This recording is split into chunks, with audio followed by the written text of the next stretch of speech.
প্ৰিয় দৰ্শক, সুপ্ৰভাত জনাইছোঁ, লগতে স্বাগতম জনাইছোঁ জনমতলৈ। আহক আজি আমি আলোচনা কৰোঁ দিনটোৰ গুৰুত্বপূৰ্ণ খবৰসমূহ। আজিৰ প্ৰথম খবৰটো হৈছে ৰাজ্যত ভয়ংকৰ খৰাং সদৃশ এক পৰিৱেশৰ সৃষ্টি হৈছে। আজি শাওনৰ 2 তাৰিখ, অসমীয়া কেলেণ্ডাৰ অনুসৰি আজি শাওনৰ 2 তাৰিখ। এই শাওনৰ সময় অসমৰ কাৰণে ভৰপূৰ বাৰিষাৰ সময়। অসমৰ খাল বিলসমূহ, অসমৰ নদ নদীসমূহ, অসমৰ জলাশয়সমূহ, অসমৰ পুখুৰীসমূহ, অসমৰ খেতিপথাৰসমূহ এই সময়ত পানীৰে ভৰি পৰে। আৰু সেই পানীত বিভিন্ন ধৰণৰ জলজ প্ৰাণী যেনে মাছ, কাছ, শামুক, ভেকুলী, অন্যান্য জীৱৰে ভৰি পৰে। কিন্তু এইবাৰ দেখা গৈছে এক ব্যতিক্ৰমী পৰিৱেশ। এইবাৰ অসমৰ প্ৰায় 13খন জিলাত এক ভয়ংকৰ খৰাং সদৃশ পৰিৱেশ দেখা গৈছে। অসমৰ যিসমূহ খেতিপথাৰ আছে সেই খেতিপথাৰসমূহত অসমৰ কৃষকে যিসমূহ ধান তেওঁলোকে লগাইছিলে সেই ধানসমূহ লগোৱা পথাৰসমূহত ইতিমধ্যে চিৰাল ফাট মেলা দেখা গৈছে। কাৰণ বৰষুণ এইবাৰ যথেষ্ট কম পৰিমাণে হৈছে। এই ধৰণে যদি বৰষুণ নপৰে বা এনেধৰণৰ পৰিৱেশ যদি কণ্টিনিউ হৈ থাকে, তেতিয়াহ'লে আগন্তুক দিনত কৃষকসকলৰ কাৰণে এক বৃহৎ প্ৰত্যাহ্বান, এক বৃহৎ সমস্যাৰ সৃষ্টি হোৱা দেখা গৈছে। এই সন্দৰ্ভত মাননীয় মুখ্যমন্ত্ৰী হিমন্ত বিশ্ব শৰ্মাই জনোৱা মতে তেওঁ কৃষকসকলক সাহায্য প্ৰদান কৰিব বুলিও এক ঘোষণা প্ৰদান কৰে যদিও এনেধৰণে থকা পৰিৱেশে অসমৰ কৃষকসকলৰ লগতে অসমৰ অৰ্থনীতিত এক ঋণাত্মক প্ৰভাৱ পৰিব যেন দেখা গৈছে যদি পৰিৱেশটো এনেধৰণে থাকে। এতিয়া আহিছোঁ আমি দ্বিতীয়টো খবৰলৈ। ৰবীন্দ্ৰ ভৱনত এক ব্যাপক প্ৰতিবাদী কাৰ্যসূচী গ্ৰহণ কৰা হয়। এই প্ৰতিবাদী কাৰ্যসূচী কোনে গ্ৰহণ কৰে? এই প্ৰতিবাদী কাৰ্যসূচী অসমৰ যিসমূহ কলা কুশলী আছে, যিসকল শিল্পী আছে, সেই শিল্পীসকলৰ উদ্যোগত এক প্ৰতিবাদী কাৰ্যসূচী গ্ৰহণ কৰা হয়। কি কাৰণে এই প্ৰতিবাদী কাৰ্যসূচী গ্ৰহণ কৰা হয়? এই প্ৰতিবাদী কাৰ্যসূচী গ্ৰহণ কৰা হয় কাৰণ আজি প্ৰায় 3 বছৰ ধৰি ৰবীন্দ্ৰ ভৱন বন্ধ হৈ আছে।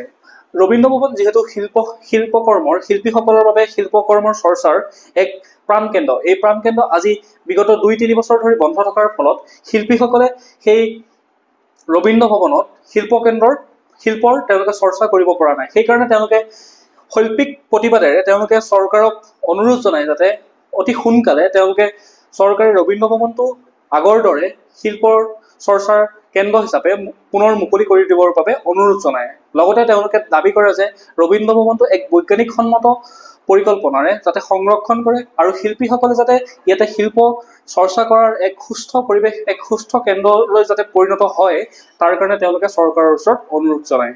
এতিয়া আহিছোঁ আমি পিছৰ ৰাজ্যত দেখা গৈছে যে জাপানীজ এনকেফেলাইটিছৰ এক ভয়াৱহ ৰূপ ৰাজ্যত বিভিন্ন অসমৰ জিলাসমূহত দেখা গৈছে এই পৰিৱেশ। এতিয়ালৈকে প্ৰায় 300ৰো অধিক লোক এই ৰোগত আক্ৰান্ত হৈছে। কি এই জাপানীজ এনকেফেলাইটিছ?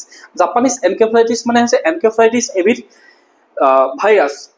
অৰ্থাৎ জাপানত এই ভাইৰাছবিধ পোনপ্ৰথমবাৰৰ বাবে চিনাক্ত কৰাৰ বাবে ইয়াক কি বুলি কোৱা হয়? জাপানীজ এনকেফেলাইটিছ বুলি কোৱা হয়। জাপানীজ এনকেফেলাইটিছ কেনেধৰণে হয়? জাপানীজ এনকেফেলাইটিছ নামৰ মহবিধে এই ৰোগবিধ কঢ়িয়াই ফুৰে। অৰ্থাৎ গাহৰি বা বগলী বা অন্যান্য তেনেকুৱা ধৰণৰ জীৱসমূহৰ পৰা এই ভাইৰাছবিধ মানুহৰ শৰীৰলৈ এই মহবিধৰ জৰিয়তে সংক্ৰমণ হয়। ই অতি এক ভয়াৱহ ৰোগ। সেইকাৰণে আপোনালোকে এতিয়া যিহেতু বাৰিষাৰ সময়, অসমৰ খাল বিলসমূহ, অসমৰ জলাশয়সমূহ পানীৰে পৰিপূৰ্ণ হৈ পৰে। ফলত আপোনাৰ ঘৰৰ কাষৰ যিসমূহ পানী জমা হৈ থকাৰ যিসমূহ ঠাই আছে, সেই ঠাইসমূহ আপোনালোকে পানী জমা হ'বলৈ নিদিব। পানীখিনি জমা হ'লে ধৰি লওক আপোনাৰ ঘৰৰ কাষতে থকা ধৰি লওক কিবা টেমা, বাল্টি বা নাৰিকলৰ কুৰুকা এনেধৰণৰ বস্তুসমূহত যদি পানী জমা হৈ থাকে, সেই পানীসমূহ পেলাই দিবলৈ কাৰণে চেষ্টা কৰিব। লগতে ৰাতি আপোনালোকে আঁঠুৱা তৰি শুব, কাৰণ ই এবিধ অতি ভয়াৱহ ৰোগ। যদি ই মানুহৰ মৃত্যু পৰ্যন্ত কৰিব পাৰে যিহেতু, সেইকাৰণে আপোনালোকে এই ৰোগবিধৰ পৰা বাচি থাকিবৰ কাৰণে এই চৰকাৰে যিহেতু বহুকেইটা পৰামৰ্শ আগবঢ়াইছে, সেই পৰামৰ্শসমূহ আপোনালোকে মানি চলিবৰ কাৰণে চেষ্টা কৰিব। আৰু লগতে মহে যাতে নাকামোৰে সেই ব্যৱস্থা কৰিবৰ কাৰণে আপোনালোকে ঘৰতে সেই ব্যৱস্থা নিজে তৈয়াৰ কৰি ল'ব। এতিয়া হৈছে ইয়াৰ পিছৰ খবৰটো। বিজেপিৰ দুদিনীয়াকৈ চিন্তন বৈঠক অনুষ্ঠিত হয়। অৰ্থাৎ আজি শনিবাৰ আৰু কাইলৈ দেওবাৰ, এই দুদিন বিজেপিৰ চিন্তন বৈঠক অনুষ্ঠিত হ'ব। কি কাৰণে এই চিন্তন বৈঠক অনুষ্ঠিত কৰা হৈছে? এই চিন্তন বৈঠকত বিজেপিৰ যিসমূহ বিষয়ববীয়া আছে, লগতে ৰাজ্যিক বিজেপিৰ সভাপতি, লগতে মাননীয় মুখ্যমন্ত্ৰী মহোদয় লগতে মন্ত্ৰী বিধায়ক সকলোৱে এই চিন্তন বৈঠকত অংশগ্ৰহণ কৰিব। এই চিন্তন বৈঠক কি কাৰণে অনুষ্ঠিত কৰা হৈছে? এই চিন্তন বৈঠক অনুষ্ঠিত কৰা হৈছে আগন্তুক যি বিধানসভা নিৰ্বাচন আছে লগতে BTR যি নিৰ্বাচন আছে সেই নিৰ্বাচনত কেনেধৰণৰ ৰণকৌশল তেওঁলোকে তৈয়াৰ কৰিব, কেনেধৰণৰ তেওঁলোকে কৌশল ল'ব সেই নিৰ্বাচনত প্ৰতিদ্বন্দ্বিতা বা জিকিবৰ বাবে, সেইকাৰণে এই চিন্তন বৈঠকৰ আয়োজন কৰা হৈছে। ইতিমধ্যে সোণাপুৰৰ এখন ৰিজৰ্টত এই বৈঠক অনুষ্ঠিত কৰা হ'ব আৰু এই বৈঠকত যিহেতু বিজেপিৰ শীৰ্ষ বিষয়ববীয়াসকল লগতে ৰাজ্যিক বিজেপিৰ সভাপতি লগতে মুখ্যমন্ত্ৰী বা মন্ত্ৰী বিধায়ক সকলোৱে অংশগ্ৰহণ কৰিব, সেইকাৰণে সোণাপুৰত এতিয়া নিৰাপত্তা ব্যৱস্থা কটকটীয়া কৰি তোলা হৈছে। এতিয়া আহিছোঁ আমি ইয়াৰ পিছৰ খবৰটোলৈ। বতৰ বিজ্ঞান কেন্দ্ৰই ইতিমধ্যে জনোৱা মতে ৰাজ্যত অৰেঞ্জ এলাৰ্ট জাৰি কৰিছে, অৰ্থাৎ আগন্তুক যি এসপ্তাহ বা 7-8 দিনলৈ ৰাজ্যত ধাৰাসাৰ বৰষুণ, বজ্ৰপাত বা মধ্যমীয়া বৰষুণ হোৱাৰ সম্ভাৱনা দেখা গৈছে। সেইকাৰণে বতৰ বিজ্ঞান কেন্দ্ৰই অসমত জিলাসমূহলৈ অৰেঞ্জ এলাৰ্ট জাৰি কৰিছে, অৰ্থাৎ এই আগন্তুক 7 দিনত ধুমুহা, বৰষুণ, গাজনি, ঢেৰেকনি এনেধৰণৰ পৰিৱেশ সৃষ্টি হোৱাৰ সম্ভাৱনা আছে। সেই কথা বতৰ বিজ্ঞান কেন্দ্ৰই জানিবলৈ দিয়ে। এতিয়া আহিছোঁ ইয়াৰ পিছৰ খবৰটোলৈ। পৰ্যটনৰ মানচিত্ৰত হ'ব এক নতুন সংযোজন। ব্ৰহ্মপুত্ৰ ৰিভাৰ ফ্ৰণ্টত নামৰ এখন উদ্যান মুকলি কৰা হ'ব। এই উদ্যানখন কেতিয়া মুকলি কৰিব? ছেপ্টেম্বৰ-অক্টোবৰ মাহত এই উদ্যানখন মুকলি কৰা হ'ব। আপোনালোকে এই উদ্যানত বহি আমাৰ যি বৰলুইত আছে আমাৰ মহাবাহু ব্ৰহ্মপুত্ৰৰ নৈসৰ্গিক প্ৰাকৃতিক সৌন্দৰ্য আপোনালোকে তাতে বহি উপভোগ কৰিব পাৰিব। ইতিমধ্যে এই উদ্যানখন অতি সুন্দৰভাৱে, অতি মনোমোহাভাৱে নিৰ্মাণ কৰি উলিওৱা হৈছে। এই ফটোৰ জৰিয়তে আপোনালোকে দেখিবলৈ পাইছে অতি মনোমোহাভাৱে উদ্যানখন নিৰ্মাণ কৰাৰ লগতে ইয়াৰ যি সন্মুখৰ যি প্ৰাকৃতিক সৌন্দৰ্য, মহাবাহু ব্ৰহ্মপুত্ৰৰ বৰলুইতৰ যি প্ৰাকৃতিক সৌন্দৰ্য, যি নৈসৰ্গিক দৃশ্য, সেই দৃশ্য আপোনালোকে উপভোগ কৰিব পাৰিব। ইতিমধ্যে জানিবলৈ পোৱা মতে ছেপ্টেম্বৰ বা অক্টোবৰ মাহত এই উদ্যানখন মুকলি কৰা হ'ব। এতিয়া আহিছোঁ ইয়াৰ পিছৰ খবৰটোলৈ। দেশৰ মুখ্য নিৰ্বাচনী আয়ুক্তলৈ পত্ৰ প্ৰেৰণ কৰিছে NRCৰ প্ৰাক্তন সমন্বয়ক হিতেশ দেৱশৰ্মাই। হিতেশ দেৱশৰ্মাই এই পত্ৰত কি লিখি তেওঁ কি আবেদন জনাই নিৰ্বাচন আয়োগলৈ এই পত্ৰ প্ৰেৰণ কৰিছে, আমি সেই বিষয়ে অলপমান জানি লওঁ। যিহেতু আগন্তুক আমাৰ অসমৰ 2026ত অসমৰ বিধানসভা নিৰ্বাচন আহি আছে, সেই বিধানসভা নিৰ্বাচনত যাতে অবৈধ নাগৰিকে বা বিদেশীয়ে অংশগ্ৰহণ কৰি ভোট দিব নোৱাৰে, যিহেতু অসমত তেওঁ জনোৱা মতে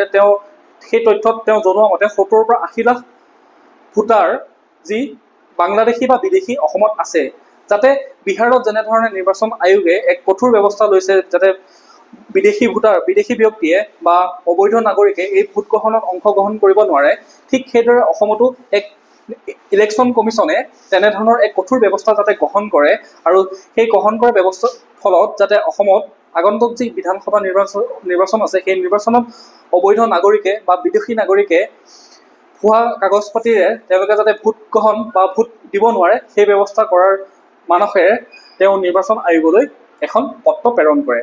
এতিয়া আহিছোঁ আমি ইয়াৰ পিছৰ খবৰটোলৈ।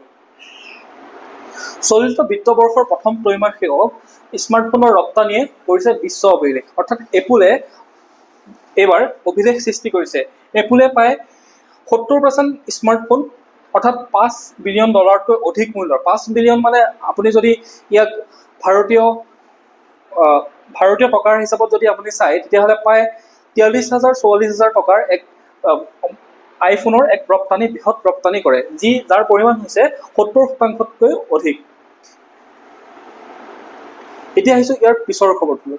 অপাৰেশ্যন কালনেমী নামৰ উত্তৰাখণ্ডত আৰক্ষীয়ে এক অপাৰেশ্যন আৰম্ভ কৰে। কি এই অপাৰেশ্যন কালনেমী? অৰ্থাৎ আপোনালোকে এইটো বস্তু দেখিছে বা জানে সকলোৱে যে কিছুমান ভুৱা ভণ্ড ভক্ত বা ভুৱা ধৰ্মগুৰুৱে গোটেই আমাৰ দেশখনতে তেনেধৰণৰ ভুৱা ধৰ্মগুৰু, ভুৱা ভক্ত, ভুৱা বাবা গোটেই দেশখনতে বিয়পি আছে। সেইকাৰণে উত্তৰাখণ্ডৰ আৰক্ষীয়ে এক ব্যৱস্থা অৰ্থাৎ এক অপাৰেশ্যন কৰে। অপাৰেশ্যনটোৰ নাম হৈছে অপাৰেশ্যন কালনেমী। অপাৰেশ্যন কালনেমীৰ জৰিয়তে উত্তৰাখণ্ডৰ আৰক্ষীয়ে ইতিমধ্যে বহুকেইজন ভুৱা বাবাক তেওঁলোকে কি কৰিছে, গ্ৰেপ্তাৰ কৰিছে। তেওঁলোকে সেই বাবাসকলে সাধু সন্যাসীৰ বেশত তেওঁলোকে বিভিন্ন ধৰণৰ আমাৰ মন্দিৰ সমূহত তেওঁলোকে তাতে থাকি পেলাই তেওঁলোকে কি কৰি আছে, ভুৱাভাৱে তেওঁলোকে তেনেকৈ থাকি আছে। আৰু সেইসকল লোক হৈছে তেওঁলোক ভাৰতৰ নাগৰিকো নহয়, তেওঁলোক বাংলাদেশৰ পৰা অহা অবৈধ নাগৰিক, যিসকলে ভুৱা বেশ ধৰি পেলাই পুলিচৰ পৰা বাচিবলৈ, চৰকাৰৰ পৰা বাচিবলৈ তেনেধৰণৰ এক বেশভূষাৰে তেওঁলোকে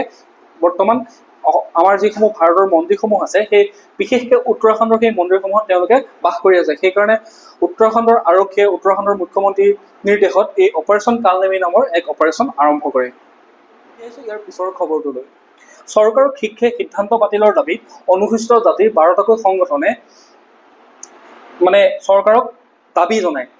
কি দাবী জনায়? অসমৰ OBC তালিকাভুক্ত যি কেওট সম্প্ৰদায় আছে সেই কেওট সম্প্ৰদায়ক চৰকাৰে অনুসূচিত জাতিৰ মৰ্যাদা দিয়াক লৈ অনুসূচিত জাতিৰ যি 12টা সম্প্ৰদায় আছে তেওঁলোকে চৰকাৰলৈ এখন স্মাৰকপত্ৰ প্ৰেৰণ কৰে। সেই স্মাৰকপত্ৰত তেওঁলোকে লিখে যে অনুসূচিত কেওট সম্প্ৰদায় যিহেতু OBC তালিকাৰ অন্তৰ্ভুক্ত, সেইকাৰণে তেওঁলোকক অনুসূচিত জাতিৰ প্ৰমাণপত্ৰ প্ৰদানৰ যি যুঁজা চলোৱা আছে সেই লৈ এক তীব্ৰ প্ৰতিক্ৰিয়া হয় আৰু সেই প্ৰতিক্ৰিয়াৰ বাবে বা ইয়াৰ বিৰোধিতাৰে 12টাকৈ অনুসূচিত জাতি লোকে বা দল সংগঠনে 12টাকৈ অনুসূচিত জাতিৰ দল সংগঠনে চৰকাৰলৈ এক পত্ৰ প্ৰেৰণ কৰে। নায়ক চিনেমাখনত অনিল কাপুৰে এদিনৰ কাৰণে মুখ্যমন্ত্ৰী হৈছিলে, ঠিক সেইদৰে যোৰহাটৰ যি আয়ুক্ত পদ আছে এই আয়ুক্ত পদত এদিনৰ কাৰণে দুগৰাকী ছাত্ৰীয়ে সেই পদত তেওঁলোকে বহে আৰু সেই পদত ছাত্ৰী দুগৰাকীৰ নাম কি?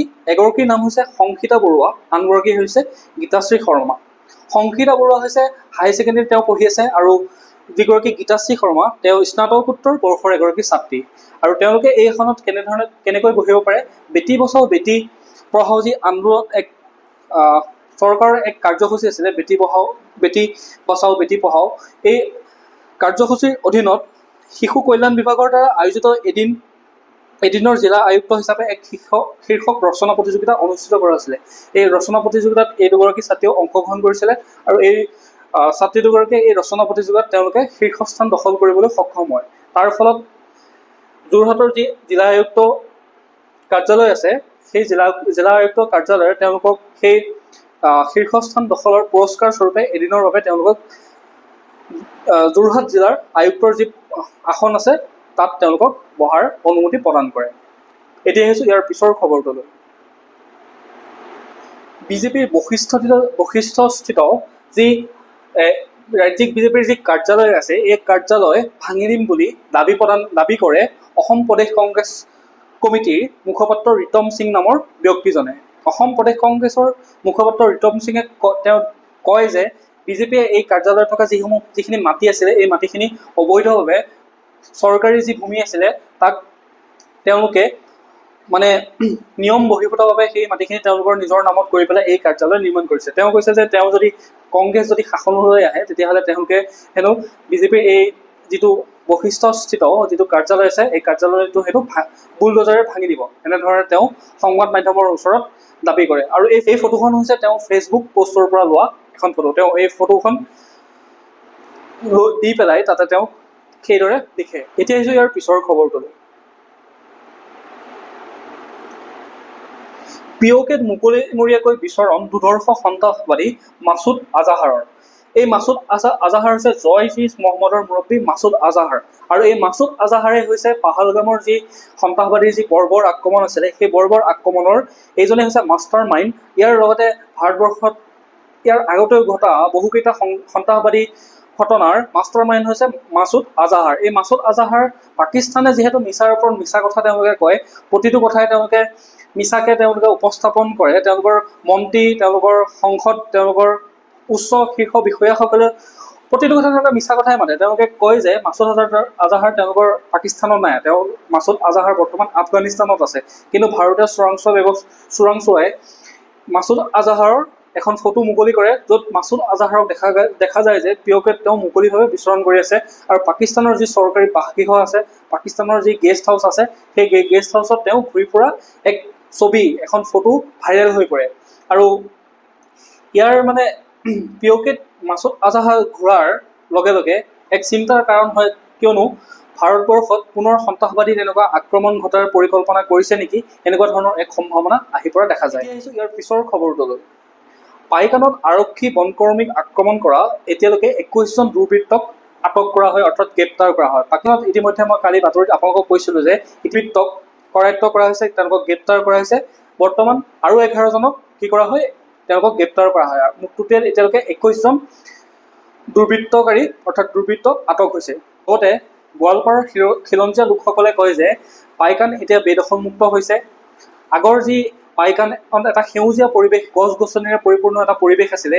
সেই পৰিৱেশ মুখ্যমন্ত্ৰী হিমন্ত বিশ্ব শৰ্মাৰ নেতৃত্বত পুনৰ ঘূৰি আহিব, অৰ্থাৎ পাইকন এতিয়া বেদখলমুক্ত হৈছে বুলি তেওঁলোকে জনাইছে। ইয়াৰ পিছৰ খবৰটোলৈ, ক্ৰনিক হৃদয় ৰোগত আক্ৰান্ত মাৰ্কিন ৰাষ্ট্ৰপতি ডনাল্ড ট্ৰাম্প। আমেৰিকাৰ ৰাষ্ট্ৰপতিৰ ভৰি ফুলাক লৈ এক ব্যাপক চৰ্চা হয়। কি কাৰণে এই ভৰি ফুলে বা এই কি ৰোগ, এই সম্পৰ্কে ইণ্টাৰনেশ্যনেল মিডিয়াত এক ব্যাপক চৰ্চা হয়। সেইকাৰণে হোৱাইট হাউচৰ প্ৰেছ সচিব কেৰলিন লিভিটে এই তথ্য সদৰি কৰে যে মাৰ্কিন ৰাষ্ট্ৰৰ যি ৰাষ্ট্ৰপতি ডনাল্ড ট্ৰাম্প তেওঁ এক হৃদয় ৰোগত আক্ৰান্ত হৈছে। এইটো এটা অতি সাধাৰণ বেমাৰ। 75 বছৰ হোৱাৰ পিছত এই ৰোগ ব্যক্তিসকলৰ মাজত দেখিবলৈ পোৱা যায়, সেই বুলি তেওঁ জনায়।